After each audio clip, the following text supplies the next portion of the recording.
Hi, everybody. Welcome to Kastor's Corner. I'm your host, Khalil. Happy to have you guys here tonight. We had a very busy day.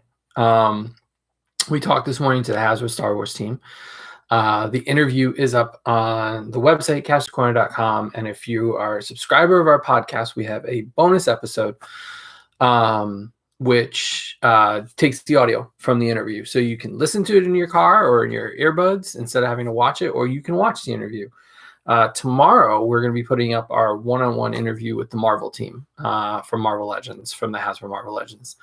So really excited about that. And later in the week, we're going to be talking to the Transformers team. So please feel free to reach out to us and let us know if you have any questions for the Hasbro Transformers team. Make sure to follow us. We are at Kastor's Corner on all social media. Remember to hit that subscribe button down below so you can get updates when we have new reviews, new interviews, stuff like that, and podcasts. And go subscribe on Apple Podcasts to the Cornercast podcast. So tonight on the show, I'm working through those bins. And so something that has been sitting there for a while has been the Mandalorian figures from the vintage collection. And in all honesty, they might be the best Mandalorian figures out there right now. Better than the Black Series, to be honest with you. I like the Black Series. I like the 6-inch scale. I definitely went in deep with it. But as far as better character portraits, better detail work, and just an all-around better figure, I think hands down the vintage collection has it beat. And so over the last 4 months, we were able to pick up some vintage collection stuff with the help of our friends Bill and our friends Ben, whom I would not have these figures without. So I want to thank both of them for helping me hunt these down over the last 4 months or so. So I guess I'll dig right into it. Oldest to newest, I guess. So we definitely got the Unmasked vintage collection 2-pack with Mando and the Child. And it's unmasked. And I really do believe that this is a better portrait than the Black Series one that we actually haven't talked about yet. It is in a different bin. And so they did a really good job capturing Pedro Pascal's likeness on this one, much better. And I actually like the gimmick a little more. He actually made top 10 toys of the year that we did with our friends at Adventures in Collecting. We did a podcast with them at the beginning of the year to talk about what the top 10 toys of the year were. And so instead of having a helmet that goes over the head, that I think for figures like this size tend to be a little oversized or look a little wonky, we get just a whole new removable portrait. Now, this one is definitely scuffed up. It's definitely looking more like after a battle with the Remnant Stormtroopers or the Mudhorn. So it doesn't really match most of the show.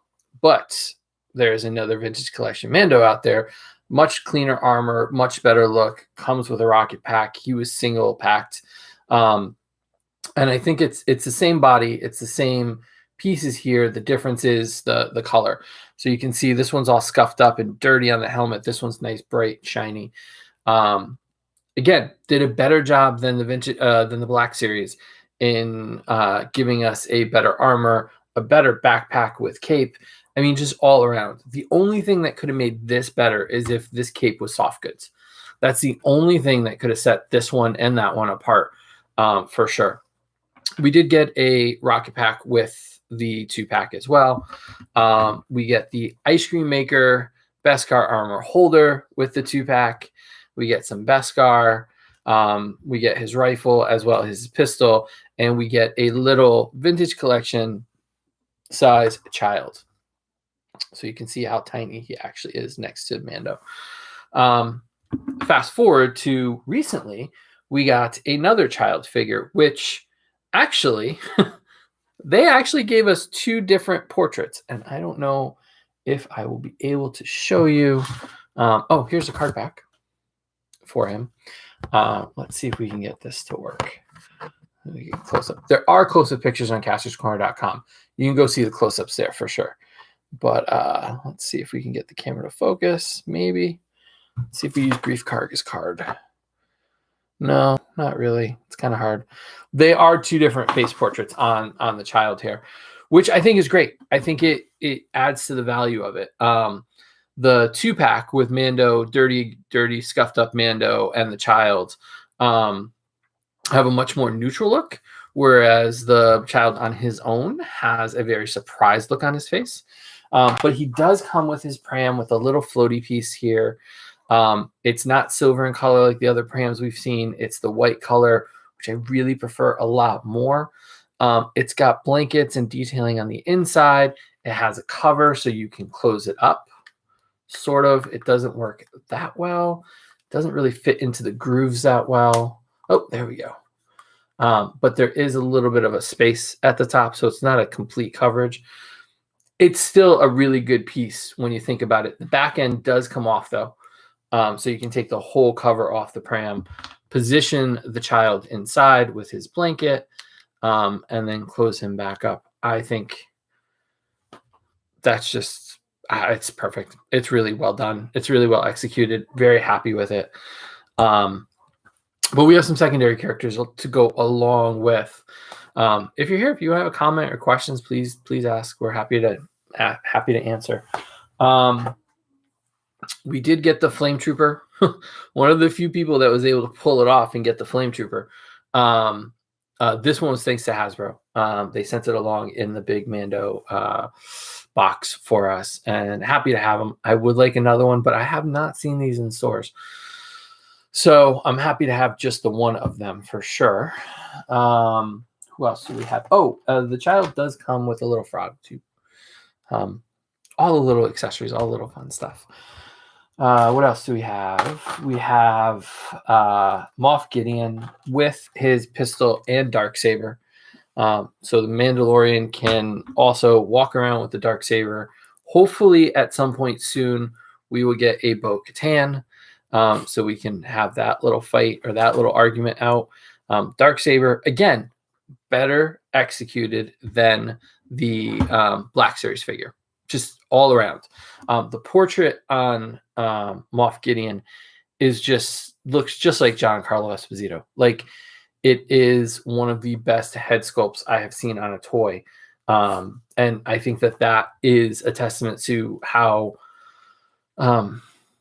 I think the vintage collection gets a lot of flack. I think it does. I think the price point for it, I think the exclusivity or the lower print run of these, I think compared to the Black Series or what we've seen, I think the posability that it comes with and everybody wanting the 5 POA, I don't think it gets its due, at least in my circles. But I think at the end of the day, if I were to pick one Star Wars line of figures, I might stick with the vintage collection. That might be. Not to mention we can have vehicles. I've got that giant Millennium Falcon that someday will have a place in my workspace that I can put there and have everybody on the Falcon. And I ordered Slave One. So like Falcon, Slave One, just gorgeous pieces. We did get, funny thing, we got Chewie's bowcaster from Mission Fleet from the other day. I found it in this box and okay, good to know. So he does come with that. So it's a little follow-up to our other review. We do get the armor as well with her tongs and her hammer. No fur here. This is full-on plastic. I wish they had used more soft goods as a whole for this line, for this wave or this area. Moff Gideon's cape, this fur here, some of the Mando's stuff. I wish we did get much more soft goods than we did. Most of it's all plastic. Limits posability, limits flexibility of the characters. So I would say that's the one downside to it. And then finally, to round out everything, we get a Season 2 Grief Karga, Carl Weathers himself. The featured image is of this figure. And again, they nailed Carl Weathers' look in this figure. Whereas when we looked at the Grief Karga from the Black Series, it just didn't look like him. They didn't get the eyes right. They didn't get the skin tone right. This just looks, hey, how you doing? This just looks more like it. And season 2 costume, would I like season 1? Yes. Is it a possibility down the road? I'm sure they'll say, yeah, sure. But we have so many. I'm sure the answer would have been, if I had asked it in our fan Q&A, yes, there is options to do that. Oh, good. Yeah, you can see him. He's dunking on Optimus back there. He's a good figure. I'm sure they'd say, yeah, it's possible. For those of you that have ordered the Razor Crest, he's going to look great in it. Yes, Cara Dune will look great in it too. We can have a whole nother conversation about Gina Carano at some point. But like I said, like the idea that we can fit these guys on a ship, the idea that these can all play in the same world, the idea that these are in scale and actually in canon with Fortnite figures, like all those little things just add up to really making this the Star Wars line for me this year to beat. With all the accessories, with all the character selection, with all the options that we have. And it's not a line where you have to be all in. You can pick and choose the universe you're going to be in. I mean, you could do it with Black Series too. But I'm hoping that the Bad Batch will be here too. So that's the Mandalorian rundown for the last 4 months or so of Mando figures. I really like these figures. They're going to go away for a little while until we can have some display space for them. The biggest problem I see with it is the small pieces. You get the Beskar brick of Beskar, but you also get the single. It's hard to hold this. You get the single piece of Beskar. These pieces are so tiny. These are the things that we get lost in our collection. So that is the one drawback to the vintage collection. So let's see. We got 1, 2, 3, 4, 5, 6, 7, 8 figures, 1 review. Hope you guys enjoyed it. Come back tomorrow. Hopefully we'll have some time to take a look at Disney Plus. We will put up on both the podcast, on the Cornercast podcast on Apple Podcasts, and on the website, we will put up the interview with the Hasbro Marvel team. We're also going to put up our toy of the day. And then Thursday afternoon or Thursday night, we will put up our interview with the Transformers team, as long as, everything goes well. That's the plan. So join us tomorrow for Hasbro Marvel. Look at some new Marvel figures on Toy of the Day. At some point, I will get to our Firestar up there and Kingpin and Apocalypse. See, we've added some things that we have to get to, and War Machine's right above me. So we got those coming up on tap as well. Thank you guys for watching, and go to castorscorner.com for everything. Follow us and hit that subscribe button. We really appreciate all the support. The subscribers that we have, the numbers that we have, allow us to do these interviews with the companies. So we really appreciate all that support. So we will see you tomorrow with an interview from the Hasbro Marvel team and another toy of the day. Thanks for watching, guys, and see you tomorrow.